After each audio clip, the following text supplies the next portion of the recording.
김태용 감독의 네 번째 연출작이자 9년 만의 복귀작 원더랜드를 시사회로 감상하고 왔습니다. 캐스팅 단계부터 화려한 라인업으로 화제가 됐었는데 개봉이 미뤄지면서 많은 분들이 아쉬워한 작품이기도 하죠. 원더랜드 라인업이 빵빵하네요 라고 하는데 네, 캐스팅 하나는 끝내주죠. 근데 이 김태용 감독이 흥행 감독이라고 하기에는 조금 무리가 있죠. 요괴 다음 2편이나 가족의 탄생, 만추 이런 작품들이 평단의 호평을 받기도 했고 일부 매니아들을 형성하기도 했지만 흥행과는 거리가 조금 먼 그런 감독이죠. 근데 만추는 중국에서 좀 흥행을 한 덕분에 좀 만회를 하기는 했습니다만 이제 국내 성적은 많이 아쉬웠죠. 근데 다들 아시다시피 그 흥행 성적이 작품성을 말해주는 건 아니기 때문에 이번 원더랜드도 어느 정도의 기대감을 가지고 감상을 했습니다. 근데 결론부터 말씀을 드리자면은 저는 많이 실망스러운 그런 작품이었어요. 이 감독님이 인물들의 감정선을 섬세하게 다룰 줄 아는 감독이라고 이제 익히 들었는데 오히려 그게 좀 독이 된 그런 느낌이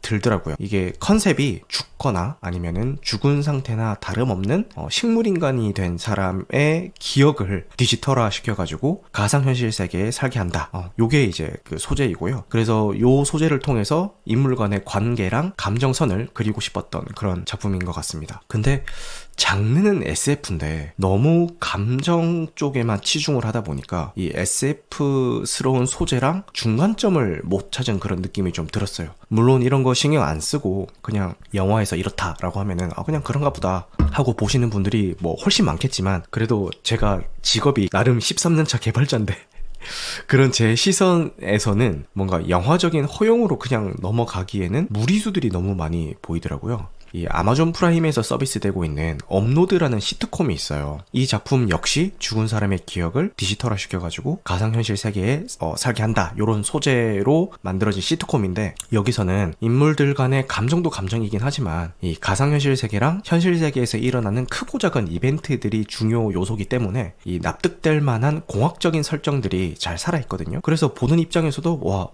저거는 저럴 수도 있겠다 라면서 공감대를 형성하면서 보게 되는 거죠. 근데 원더랜드는 한 중반부까지는 그래도 영화적 허용으로 받아주자 이렇게 잘 넘어갈 수 있는 정도인데 이 후반부부터 그 영화적 허용의 선을 완전 넘어버린 그런 느낌이라고 해야 될까요? 탕웨이가 본인이 죽은 상태고 여기가 가상현실 세계다라는 것을 알게 되고 이 시스템에 저항하는 장면이 이제 후반부에 나오는데 갑자기 이 매트릭스에 나오는 네오가 돼가지고 이 시스템 안에서 폭주하는 그 탕웨이를 지켜보는 그 시스템 관리자들의 행동이 헛웃음이 나올 정도로 저게 뭐야 싶더라고요. 제가 관리자면은 이거는 대형 사고거든요. 냉정하게 말하면 버그입니다. 버그인데 그거를 잠깐만 좀 기다려 줍시다 라고 하면서 냉정하게 대처하지 못하고 미지근하게 이 대처한다라는 그 모습 자체가 이거는 너무 이 감정선을 살리기 위해서 무리수를 둔 게 아닌가라는 생각이 들었어요. 근데 이 관리자들이 이 시스템을 관리하는 관리 시스템 UI부터가 사실 좀 헛웃음이 나오긴 했거든요. 수많은 레퍼런스들이 있었을 텐데 굳이 뭔가 샌드아트 같은 그 UI를 사용을 했었어야 됐나. 대체 저 UI로 뭘 어떻게 확인하고 뭘 어떻게 조작을 하는 건지 알기도 힘들고 뭔가 그냥 보기에는 예뻐 보여요. 뭔가 이 모래알 같은 것들이 막 왔다 갔다 하니까 보기에는 좀 있어 보이고 예뻐 보이는데 그래서 저 UI가 대체 뭔데?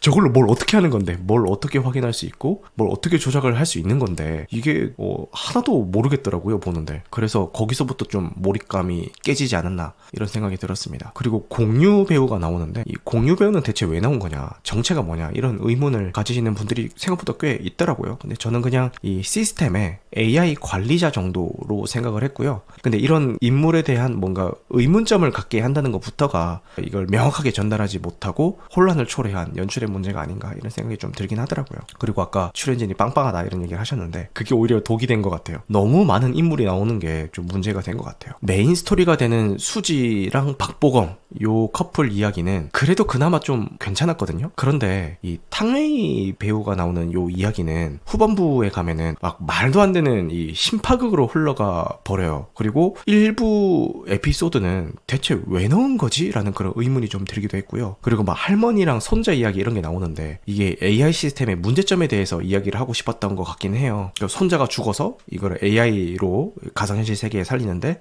손자가 막 할머니한테 나 뭐 차 사줘, 뭐도 사줘, 뭐도 사줘 계속 막 찡찡거려요. 아바타 옷 입히고 이런 거 하듯이 실제 이 인앱 결제를 통해서 그 AI한테 사줄 수가 있단 말이에요. 그 AI 관리를 하는 그 업체의 상술이겠죠. 어쨌든 뭔가 사줄 수 있는데 할머니가 그 손자가 요구하는 것들을 사주기 위해서 막 투잡도 뛰고 쓰리잡도 뛰고 하다가 이제 결국 사고로 사망하시게 되는 그런 에피소드가 나와요. 좋아. 이 에피소드를 넣은 이유는 알겠어. 이런 AI 시스템의 문제점에 대해서 이야기를 뭔가 하고 싶었던 것 같은데 그래서 결론이 뭐야? 이런 생각이 들더라고요. 자, 할머니가 사망하고 그 손자 AI는 그냥 삭제하면서 바로 끝나버리거든요. 이런 문제가 있다라는 것만 이야기를 하고 그냥 바로 폐기시켜버리면서 끝내버리니까 이런 문제가 있으니 뭔가 시스템을 손본다던가 뭐 이런 이야기로 흘러갈 줄 알았는데 그런 거 없이 그냥 폐기 끝 이렇게 돼버리니까 이게 뭐지? 싶더라고요. 그리고 이게 일관되지 않은 게 아까 제가 탕웨이가 자기가 AI라는 걸 깨닫고 이제 매트릭스의 네오가 되어서 시스템에 저항하는 장면이 나온다라고 했잖아요. 아니 손자는 그렇게 단칼에 폐기를 시켜버리면서 그렇게 더 심각한 문제를 일으키고 있는 그 탕웨이는 왜 이렇게 봐주면서 끝까지 막 지켜봅시다 뭐 우리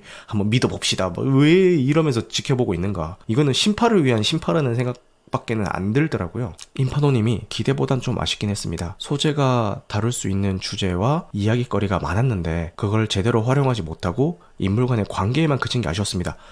제 감상이 딱 저거예요. 너무 이 관계, 감정 이거에만 포커싱을 하다 보니까 그 나머지 것들을 그냥 다 날려버린 느낌이 드는 거죠. 최우식 이랑 그 아버지 서사도 나와요. 근데 사실 그 이야기는 애초에 왜 넣었는지조차 알 수가 없는 그런 에피소드였습니다. 그러니까 이 최우식이 연기하는 캐릭터는 이 AI 시스템을 관리하는 그 회사의 관리자입니다. 고인이 생전에 자기를 AI화 시켜도 좋다라고 이제 동의를 해야지 이 AI 시스템상의 디지털화를 시켜서 그 인물을 가상세계에 넣을 수가 있거든요. 근데 그거를 이제 인터뷰하는 과정에서 과거에 집을 나가버렸다라고 생각하고 있는 아버지를 만나게 되는데 아니 이 이야기는 왜 넣은 거지? 라는 생각이 들더라고요. 그냥 없어도 되는 이야기예요. 그냥 중간에 뭐 약간 개그 대사처럼 나오는 아버지는 어렸을 때 집을 나갔습니다. 그러니까 아버지가 참 독립적인 분이셨군요. 이런 이 개그 대사 한마디를 위해서 아니면 쿠키 영상이 또 그거 관련된 거예요. 단순히 그 쿠키 영상을 위해서 그러기에는 좀 납득이 되지 않았던 것 같아요.